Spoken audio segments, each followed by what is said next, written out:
السلام علیکم ورحمۃ اللہ وبرکاتہ نحمدہ ونصلی علی رسولہ الکریم اما بعد فاعوذ باللہ السمیع العلیم من الشیطان الرجیم ربی اشرح لی صدری ویسر لی امری واحلل عقدۃ من لسانی یفقہوا قولی۔ آج کے سبق کا آغاز ہم سورۃ النساء کی آیت نمبر 91 سے کرتے ہیں۔ اعوذ باللہ من الشیطان الرجیم، بسم اللہ الرحمن الرحیم۔ ستجدون، اب تم پاؤ گے، آخرین، اور لوگ، یریدون، وہ چاہتے ہیں،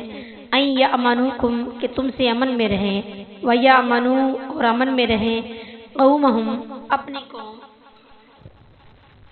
کلما، جب کبھی، ردو، لوٹائے جاتے ہیں، الی الفتنتی، فتنے کی طرف، ارکسو، پلٹ جاتے ہیں، فیہا، اس میں، فَإِن لَّمْ يَعْتَزِلُوكُمْ، پس اگر تم سے کنارہ کشی نہ کریں، وَيُلْقُوا، اور نہ ڈالیں وہ، إِلَيْكُمُ السَّلَامَ، تمہاری طرف صلح کو، وَيَكُفُّوا، اور روکیں، أَيْدِيَهُمْ، اپنے ہاتھ، فَخُذُوهُمْ، تو انہیں پکڑو، وَاقْتُلُوهُمْ، اور انہیں قتل کرو، حَيْثُ، جہاں کہیں، ثَقِفْتُمُوهُمْ، تم انہیں پاؤ، وَأُولَئِكُمْ، اور یہی لوگ، جعلنا، ہم نے دی، لکم، تمہارے لیے، علیہم، ان پر، سلطانن، سند، مبینہ، کھلی۔ ان قریب تم کچھ اور لوگ پاؤ گے جو چاہتے ہیں کہ تم سے امن میں رہیں اور اپنی قوم سے بھی امن میں رہیں۔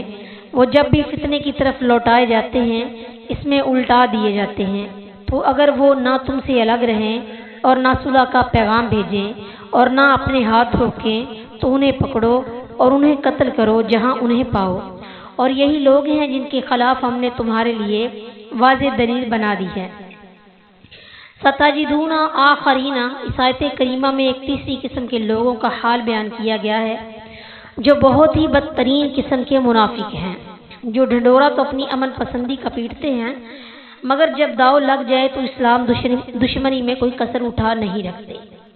ان کا امن پسندی کا دعویٰ سچا ہونے کی تین ہی صورتیں ممکن ہیں۔ ایک یہ کہ مسلمانوں سے صلح کر لیں، دوسرے یہ کہ لشکر کفار میں شامل نہ ہوں، اور تیسرے یہ کہ اگر انہیں مجبوراً شامل ہونا پڑے تو پھر اپنے ہاتھ روک کے رکھیں، یعنی عملاً لڑائی میں شامل نہ ہوں۔ جیسا کہ جنگ بدر میں عباس رضی اللہ تعالیٰ عنہ کے متعلق رسول اللہ صلی اللہ علیہ وسلم نے حکم دیا کہ انہیں قتل نہ کیا جائے کیونکہ وہ مجبور کر کے لائے گئے ہیں۔ اگر یہ تینوں باتیں نہ پائی جائیں تو اس کا مطلب ہے کہ ان کی نیتوں میں فتور ہے اور وہ امن پسندی کی آڑ میں دھوکہ دے کر مسلمانوں سے انتقام لینا چاہتے ہیں۔ لہٰذا ایسے منافقوں کا علاج ہے کہ انہیں پکڑو اور جہاں ملے قتل کر دو۔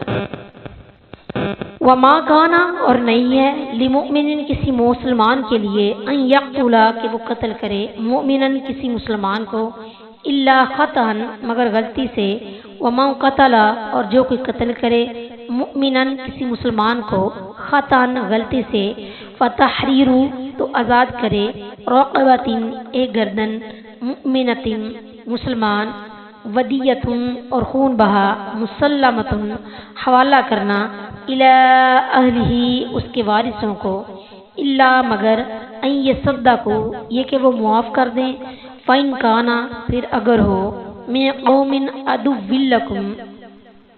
ایسی قوم سے کہ دشمن ہو وہ تمہاری، وہو، اور وہ، مؤمن، مسلمان،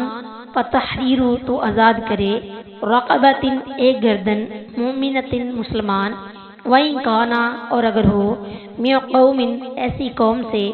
بینکم، تمہارے درمیان، وبینہم، اور ان کے درمیان، میثاق، عہد ہو، فدیۃ، تو خون بہا،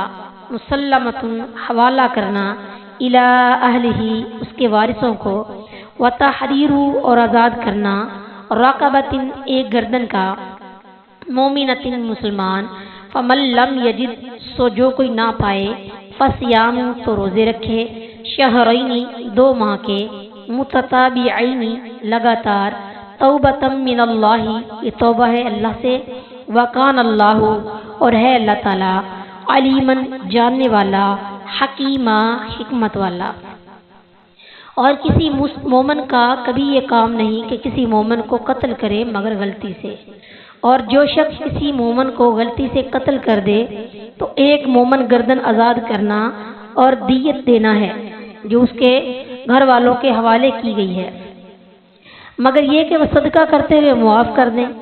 پھر اگر وہ اس قوم میں سے ہو جو تمہاری دشمن ہے اور وہ مومن ہو تو ایک مومن گردن آزاد کرنا ہے، اور اگر اس قوم میں سے ہو کہ تمہارے درمیان اور ان کے درمیان کوئی عہد و پیمان ہو تو اس کے گھر والوں کے حوالے کی گئی دیت ادا کرنا اور ایک مومن گردن آزاد کرنا ہے۔ پھر جو نہ پائے تو پے در پے 2 ماہ کے روزے رکھنا ہے۔ یہ بطور توبہ اللہ کی طرف سے ہے اور اللہ ہمیشہ سب کچھ جاننے والا کمال حکمت والا ہے۔ وما كان لمؤمن ان يقتل مؤمنا الا خطأ، کفار کے ساتھ جنگ کی اجازت نازل ہوئی تو یہ عین ممکن تھا کہ کسی شخص کو کافر حربی یعنی جس سے جنگ ہو سمجھ کر مسلمان قتل کر دے اور بعد میں معلوم ہو کہ وہ مسلمان تھا۔ اس لیے اس آیت میں اللہ تعالیٰ نے مسلمان کے قتل خطا کے احکام بیان فرما دیے۔ آیت میں الا بمانی لیکن ہے اور مستثنی منقطع ہے، یعنی کسی بھی حال میں مسلمان کو قتل کرنا جائز نہیں، لیکن اگر غلطی سے مارا جائے تو اس پر کفارہ ہے جس کا بعد میں ذکر ہے۔ اور رسول اللہ صلی اللہ علیہ وسلم نے فرمایا کسی آدمی کا خون جو یہ گواہی دیتا ہو کہ اللہ کے سوا کوئی معبود برحق نہیں اور میں اللہ کا رسول ہوں، 3 صورتوں میں سے کسی ایک کے سوا حلال نہیں۔ نمبر 1 جان کے بدلے جان، نمبر 2 شادی شدہ بدکار، اور نمبر 3 اسلام کو چھوڑنے والا مرتد جو جماعت سے علیحدگی اختیار کرنے والا ہو۔ بخاری الدیات باب قول اللہ تعالی ان النفس بالنفس والعین بالعین، حدیث نمبر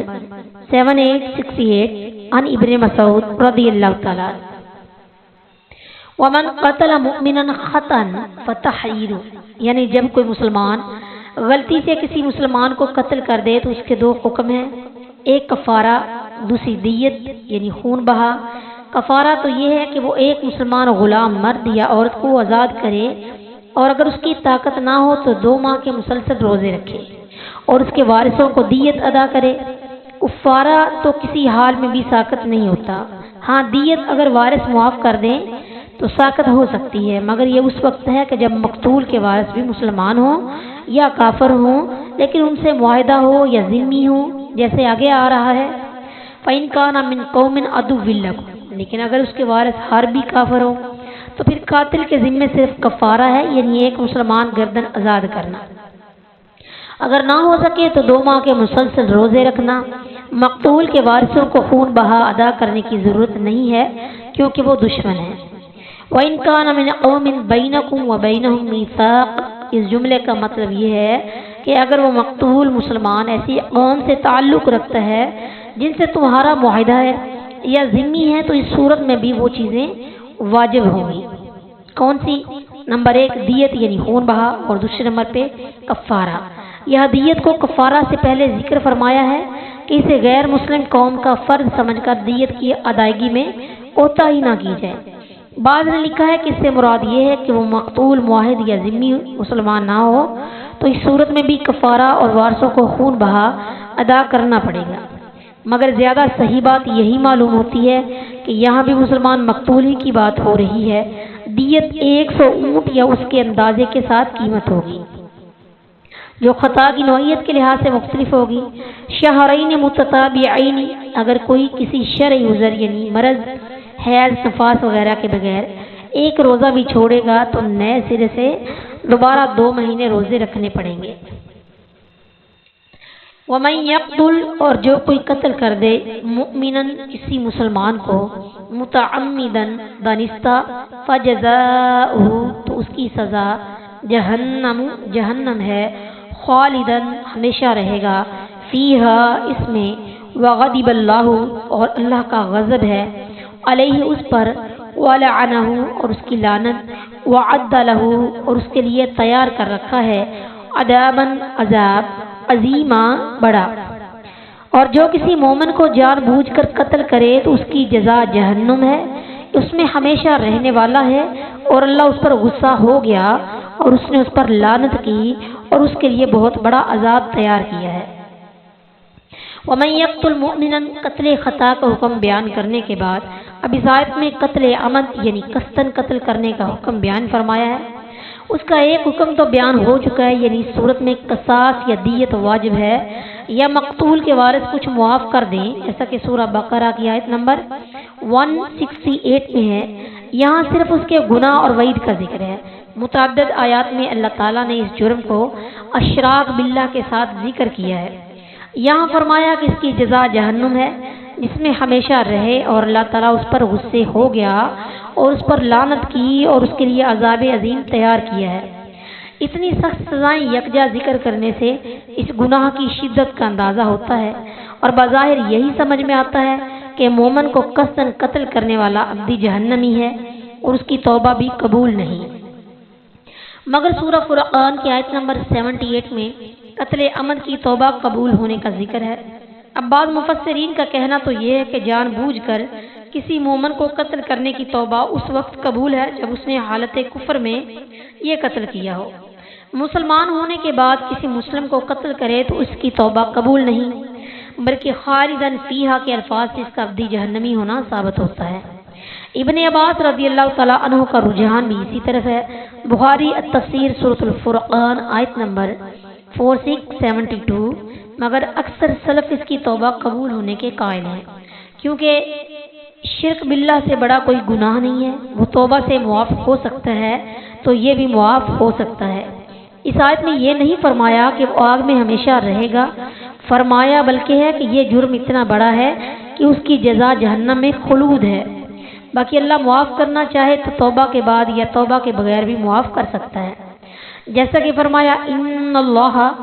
لا یغفر ان یشرک بہ ویغفر ما دون ذلک لمن یشاء، سورۃ النساء کی آیت نمبر 48۔ بے شک اللہ اس بات کو نہیں بخشے گا کہ اس کا شریک بنایا جائے، اور بخش دے گا جو اس کے علاوہ ہے جسے چاہے گا، لہذا یہ اللہ کی مشیت پر ہے، چاہے تو سزا دے کر معاف کر دے، چاہے تو ویسے ہی معاف کر دے۔ خصوصاً توبہ کے بعد تو واضح بشارت موجود ہے، لا تقنطوا من رحمت اللہ ان اللہ یغفر الذنوب جميعا، اللہ کی رحمت سے نا امید نہ ہو جاؤ، بے شک اللہ سب کے سب گناہ بخش دیتا ہے۔ بنی اسرائیل کا وہ مسلمان جس نے 100 آدمی قتل کیے تھے، اس کا واقعہ بھی قتل عمد کی توبہ کے قبول ہو سکنے کی دلیل ہے۔ بخاری احادیث الانبیاء حدیث نمبر 3480۔ بعض اہل علم نے فرمایا کہ وہ قاتل عمد ابدی جہنمی ہے جو اس عمل کو جائز سمجھے، کیونکہ شریعت کے حرام کام کو حلال سمجھنا کفر ہے اور جنت کی نعمتیں کفار پر حرام ہے۔ فرمایا ان اللہ حرمہما علی الکافرین، کہ بے شک اللہ نے یہ دونوں چیزیں کافروں پر حرام کر دی ہیں۔ بے شک اللہ تعالیٰ نے جنت کا پانی اور رزق دونوں چیزیں کافروں پر حرام کر دی ہیں، مگر اس صورت میں اس کے ہمیشہ جہنم میں رہنے کا باعث قتل عمد نہیں بلکہ کفر ہوگا۔ وما علینا الا البلاغ۔